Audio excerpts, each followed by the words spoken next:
இதில் நமதுடைய இந்தியாவின் சார்பாக மொத்தம் 117 வீரர்கள் பல்வேறு விளையாட்டுப் போட்டிகளில் களம் காணுகின்றார்கள். பஞ்சாப் மற்றும் ஹரியானா மாநிலங்களுக்கு அடுத்து அதிக விளையாட்டு வீரர்களை அனுப்பியிருக்கும் மாநிலமாக நம்முடைய தமிழ்நாடு அமைந்திருப்பது நமக்கெல்லாம் மிகப்பெரிய பெருமை, மகிழ்ச்சியான செய்தி. நமது மாநிலத்திலிருந்து மட்டும், தமிழ்நாட்டிலிருந்து மட்டும் 7 வீராங்கனையர், 6 மாற்றுத்திறனாளிகள் உட்பட மொத்தம் 16 பேர் பாரிஸ் ஒலிம்பிக் விளையாட்டு போட்டிகளில் பங்கேற்கின்றார்கள். இந்த 16 வீரர்களுக்கும் நம்முடைய மாண்பு முதலமைச்சர் அவர்கள் உத்தரவின்படி தலா ரூபாய் 7 லட்சம் வீதம் 1,12 லட்சம் ரூபாய் ஊக்கத்தொகையாக வழங்கி நம்முடைய முதலமைச்சர் அவர்கள் வெற்றி பெற சொல்லி வாழ்த்தி வழி அனுப்பி வைத்தார்கள். இந்த மாநிலத்தின் முதலமைச்சராக மட்டுமல்ல, உங்கள் ஒவ்வொருவரையும் தன்னுடைய சொந்த பிள்ளையாக, குடும்பமாக நினைத்துதான் நம்முடைய முதலமைச்சர் அவர்கள் இந்த ஊக்கத்தொகையை வழங்க உத்தரவிட்டுள்ளார்கள். நானும் உங்களுடைய கூட பிறந்த சகோதரனாக, அண்ணனாக வந்து இந்த உயரிய ஊக்கத்தொகையை வழங்கி வந்திருக்கின்றேன். பாரிஸ் ஒலிம்பிக்ஸ் 2024 இந்தியாவை சேர்ந்த சென்ற பாரிஸ் ஒலிம்பிக் போட்டியில இந்தியாவை சேர்ந்த மனு பாக்கர் என்னும் வீராங்கனை துப்பாக்கி சுடும் போட்டியில் வெண்கல பதக்கத்தை வென்று இந்தியாவின் பதக்கப்பட்டியலை நேற்று தொடங்கி வைத்திருக்கின்றார். இன்றைக்கு ஒட்டுமொத்த இந்தியாவும் அவரை வாழ்த்தி கொண்டிருக்கிறது. கடந்த 2020 டோக்கியோ ஒலிம்பிக் போட்டியின் பொழுது தனது துப்பாக்கியில் ஏற்பட்ட பழுது காரணமாக பதக்கத்தை தவறவிட்ட மனு பார்க்கர் கடந்த 3 ஆண்டுகளுக்கும் மேலாக கடினமாக முயற்சி எடுத்து இன்றைக்கு இந்தியாவுக்கு பதக்கத்தை வென்று கொடுத்திருக்கிறார். கடந்த டோக்கியோ ஒலிம்பிக் போட்டியின் போது சிந்திய கண்ணீரை தனது விடா முயற்சியின் மூலமாக 3 ஆண்டுகளில் வெற்றி மலராக மாற்றியிருக்கிறார் மனு பாக்கர். உங்களை சுற்றி இருப்பவர்கள் எத்தனை முட்டுக்கட்டைகளை போட்டாலும், எவ்வளவு இகழ்வான வார்த்தைகளை கூறினாலும் உங்கள் இலக்கை, டார்கெட்டை நோக்கி நீங்கள் முன்னேறி கொண்டே இருக்க வேண்டும். அவரை போலவே ஒலிம்பிக் பதக்கம் வெல்ல வேண்டும் என்கின்ற லட்சியத்தோடு இங்கே அமர்ந்திருக்கின்ற கூடிய வீரர் வீராங்கனை நான் பார்க்கின்றேன். இந்தியாவின் பதக்கப்பட்டியலில் உங்களுடைய பெயர்களும் ஒரு நாள் வரும் என்ற நம்பிக்கை இந்த அரசிற்கும் எனக்கும் இருக்கின்றது. இதற்கு தமிழ்நாடு அரசும் நம்முடைய விளையாட்டு மேம்பாட்டுத்துறையும் உங்களுக்கு என்றென்றும் உற்ற துணையாக இருக்கும். குறிப்பாக இங்க வீராங்கனைகள் அதிக எண்ணிக்கையிலே வந்திருக்கின்றீர்கள், கூடுதல் மகிழ்ச்சி. பல்வேறு சமூக தடைகளை எல்லாம் தாண்டிதான் நீங்கள் இந்த இடத்திற்கு வந்திருப்பீர்கள் என்று எங்களுக்கு தெரியும். பெண் பிள்ளைக்கு இதற்கு விளையாட்டு என்று இன்றைக்கு கேட்கிற இவர்கள் தான் ஒரு 50 ஆண்டுகளுக்கு முன்பு அடுப்பூது பெண்ணுக்கு படிப்பதற்கு என்றும் கேட்டார்கள். ஒரு 100 ஆண்டுகளுக்கு முன்பு பெண் பிள்ளைக்கு வீட்டு படிக்கட்டை தாண்டி என்ன வேலை என்றும் கூட கேட்டார்கள். அந்த கேள்விகளை எல்லாம் கண்டு பயப்படாத பெண்கள் தான் சமுதாயத்தை இந்த அளவுக்கு நீங்கள் முன்னேற்றி இருக்கிறீர்கள். அந்த வரிசையில் நீங்களும் நாளை இடம்பெடுக்க வேண்டும் என்ற எண்ணம் எங்களுக்கு ஏற்பட வேண்டும். இந்த மேடையில் உட்கார்ந்திருக்கக்கூடிய கால்பந்தாட்ட வீராங்கனை இந்துமதி வாழ்க்கையில் பல்வேறு இன்னல்களை கடந்து இந்திய மகளிர் கால்பந்து அணியினுடைய கேப்டனாக உயர்ந்தார். அகில இந்திய கால்பந்து சம்மேளனத்தின் இந்தியாவின் சிறந்த கால்பந்து வீராங்கனை என்ற விருதையும் பெற்றுள்ளார். அவருக்கு என் சார்பாகவும் உங்களுடைய சார்பாகவும் வாழ்த்துக்களை நாம் தெரிவித்துக் கொள்வோம்.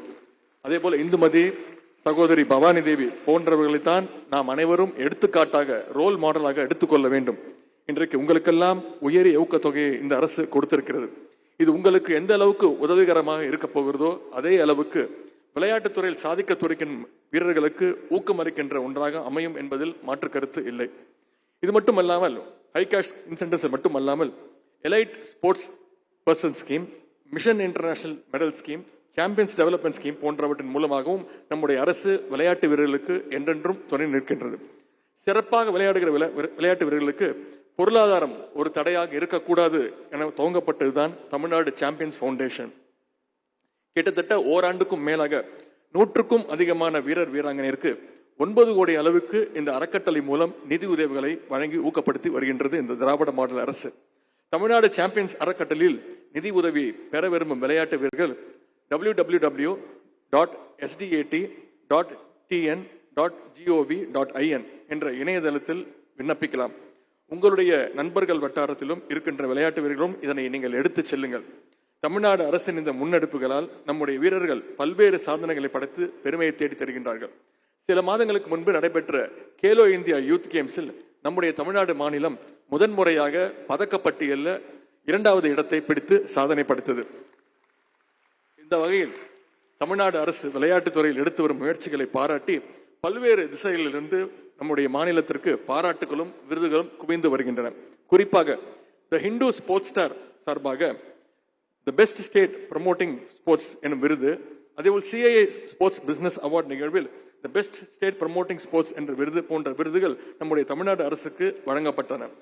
இந்த விருதுகளும் அங்கீகாரங்களும் தமிழ்நாட்டுக்கு கிடைக்கின்றது என்றால் அதற்கு காரணம் இங்கு வந்திருக்கக்கூடிய விளையாட்டு வீரர்கள் நீங்கள் தான் ஒரே காரணம். உங்கள் ஒவ்வொருவருக்கும் கிடைத்த விருதுகள் தான் அவை என்பதை நான் பெருமையோடு கூறிக்கொள்ள விரும்புகின்றேன். உங்களுடைய வெற்றி பயணம் தொடர்ந்திட தமிழ்நாடு அரசு எல்லா வகையிலும் துணை நிற்கும். அரசு மற்றும் அரசு பொதுத்துறை நிறுவனங்களில் உள்ள விளையாட்டு வாய்ப்புகளில் வேலை வாய்ப்புகளில் விளையாட்டு வீரர்களுக்கான 3% இடஒதுக்கீட்டின் அடிப்படையில் வேலை வாய்ப்பு வழங்க வேண்டும் என்று உங்களை போன்ற வீரர்கள் பல ஆண்டுகளாக பல கோரிக்கைகளை வைத்து வருகின்றார்கள். கழக அரசு அமைந்த பிறகு நம்முடைய மாண்பு முதலமைச்சருடைய சீரிய நடவடிக்கையின் காரணத்தால் முதற்கட்டமாக 100 வீரர்களுக்கு அரசு வேலை வாய்ப்பினை வழங்க இருக்கிறோம் என்று சட்டசபையிலே நான் பதிவு செய்தேன். அதில் முதல் கட்டமாக குறிப்பாக கூடிய விரைவில் 50 வீரர்களுக்கான பணி நியமன ஆணைகளை நம்முடைய மாண்பு முதலமைச்சர் அவர்கள் அவருடைய கைகளாலே வழங்க இருக்கின்றார் என்பதை இந்த நேரத்திலே மகிழ்ச்சியோடு தெரிவித்துக் கொள்கின்றேன். எனவே உங்களுடைய கோரிக்கைகளை தேவைகளை அரசுக்கு தெரியப்படுத்துங்கள். அவற்றை நிறைவேற்ற தமிழ்நாடு அரசும் நம்முடைய துறையும் எப்பொழுதும் தயாராக இருக்கின்றது. மாண்பு முதலமைச்சர் அவர்கள் தலைமையிலான திராவிட மாடல் அரசு அமைந்தது முதல் இதுவரை 2756 வீரர்களுக்கு ரூபாய் 90,24,00,000 அளவிற்கு ஹை கேஷ் இன்சென்டிவ்ஸ் உயரிய ஊக்கத்தொகையாக வழங்கப்பட்டுள்ளது என்பதையும் இந்த நேரத்தில் மகிழ்ச்சியோடு நான் தெரிவித்துக் கொள்கின்றேன்.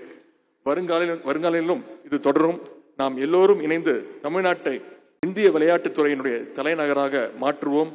உயரிய ஊக்கத்தொகை பெற வந்துள்ள அத்தனை வீராங்கனையருக்கும் என்னுடைய வாழ்த்துக்களையும் பாராட்டுகளையும் மீண்டும் ஒருமுறை தெரிவித்து விடைபெறுகின்றேன். நன்றி, வணக்கம்.